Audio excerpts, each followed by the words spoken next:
Now to the business report with Joel Crosskill.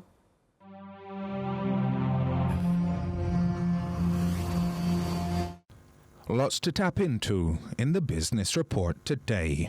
With global e-commerce sales forecast to hit $6.4 trillion in 2025, representing approximately 20% of total commerce, a recent MasterCard study on SME digital payments offers insight into how local Jamaican entrepreneurs specifically are cashing in on the phenomenon. Dalton Fowles, MasterCard country manager for Jamaica, Trinidad, Barbados, and the Eastern Caribbean, shares some of the key findings. There's a narrative, in the past that cash is king. And again, it continues to be king in the true accounting terms. But when you're running a small business, cash carries quite a bit of cost. Year over year, growth in digital payments continue to be very robust. But there's also another study that shows that as much as 40% of Jamaica GDP is still in cash. We're trying to pivot.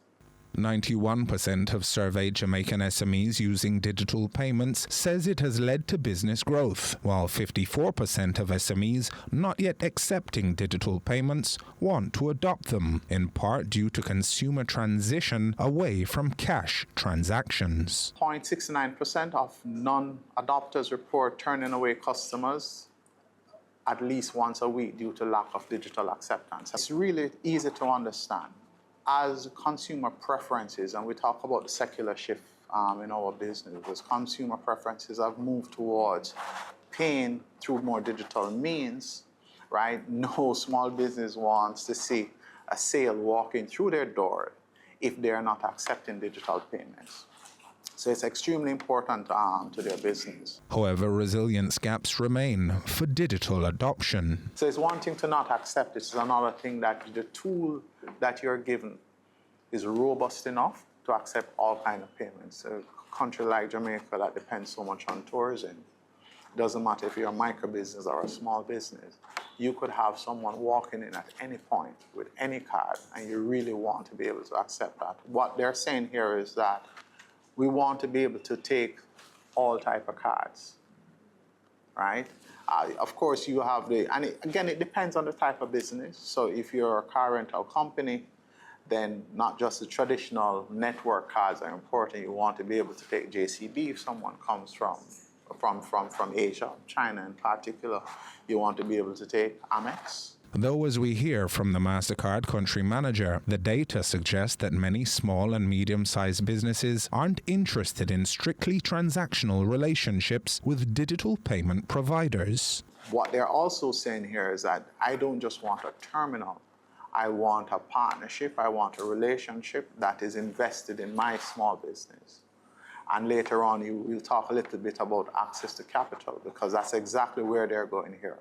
Don't just give me a terminal. Take my deposit. Are you vested in my business? Do you want to see my business grow?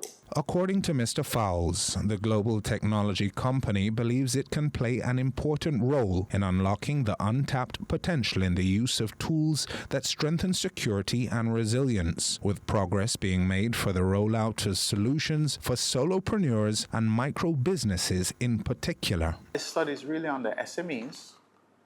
But it's not because we're ignoring the micro. In fact, we're very bullish. And the next phase of a lot of the work that we're trying to do, not just in Jamaica, but across the Caribbean, is really focusing on the micro. We believe as a network, we're uniquely positioned to continue to serve the evolving needs of the Jamaica SMEs.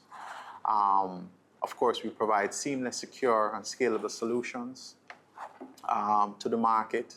Obviously addressing the pain points as well through some of the cyber and fraud tools that we bring to the market through our partners, who then make those available to the small businesses. And of course, we're building strong public-private partnerships to continue to grow digital acceptance. Ultimately, the ambition is to bring thousands of micro enterprises into the formal economy. The reality is that inclusive growth is a necessity, right, for economies to grow.